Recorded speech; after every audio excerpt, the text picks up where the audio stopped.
Як євреї полюбили часник? Відомо, що після виходу євреїв із Єгипту вони довго блукали пустелею.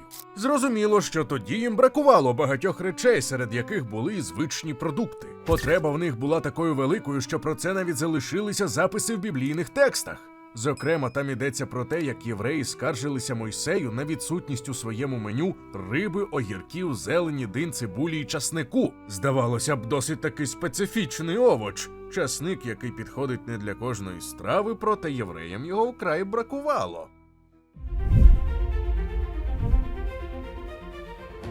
Вітаємо! Ви на каналі Історія на тарілці, де ми говоримо про їжу, історію, культуру та їх взаємозв'язок. Попереджаємо! Нас не можна дивитися на порожній шлунок. А тепер до чергової історії.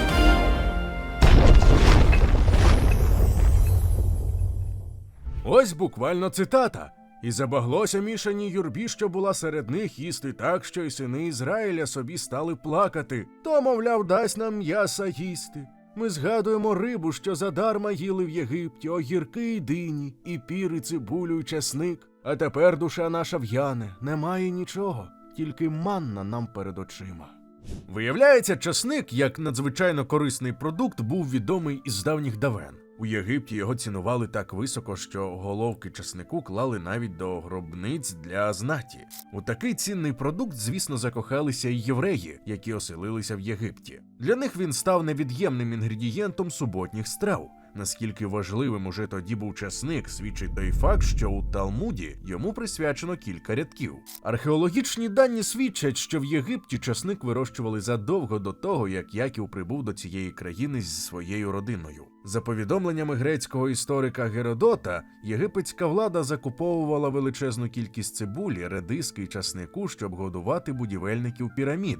Ймовірно, значна кількість часнику в їжі надавала робітникам витривалості. Єгипетські жреці добре знали і про лікувальні властивості часнику. У так званому папірусі Ебреса, який походить із 16 століття до нашої ери, згадані аж 22 рецепти ліків, у яких його використовували як один із інгредієнтів.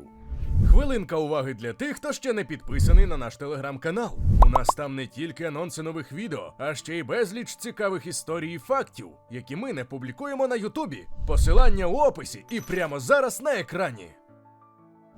Лікарі здавна використовували часник у медичних цілях. Багато сторіч тому грецькі лікарі Гіппократ і Діоскорид радили застосовувати його при розладах травлення, проказ, раку, ранах, інфекціях і хворобах серця. У 19 сторіччі французький хімік Луї Пастер, про якого ми зробили окремий випуск, вивчав часник і описав його антисептичні властивості. У 20 сторіччі в Африці відомий лікар і місіонер Альберт Швайцер використовував часник для лікування амебної дизентерії і інших захворювань.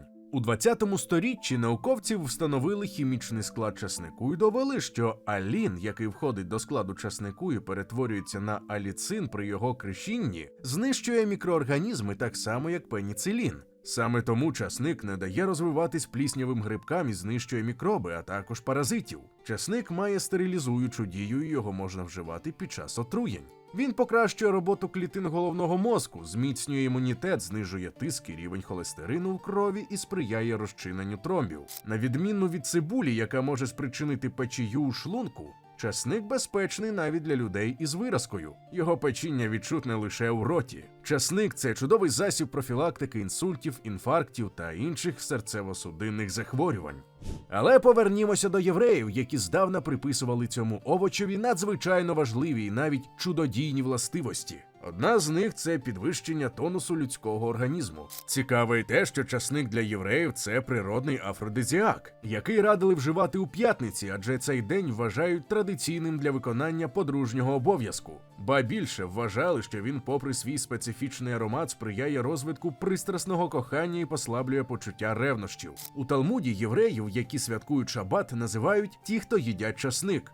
І це не перебільшення. Вважають, що саме часник допомагає створити особливу атмосферу поміж членів родини. Пояснити це можна кількома факторами. Цілком можливо, що євреї одним із перших звернули увагу на антибактеріальні властивості часнику. Одного разу, коли в Стамбулі спалахнула страшна епідемія чуми, юдеї постраждали найменше. Вважають, що саме запах часнику запобіг проникненню інфекції до єврейського кварталу. Можливо, після цього євреї почали вішати головки часнику біля входу до своїх домів як своєрідний оберіг. У Римі запах часнику асоціювали з біднотою, тож єврейська любов до цього овочу добре вписалася в цей стереотип. Навіть римський імператор Марк Аврелій зневажливо називав євреїв смердючими пожирачами часнику, коли повернувся з Палестини. У середньовіччі стереотип зберігся і навіть посилився. Скажімо, сам запах часнику з рота могли називати єврейським смородом.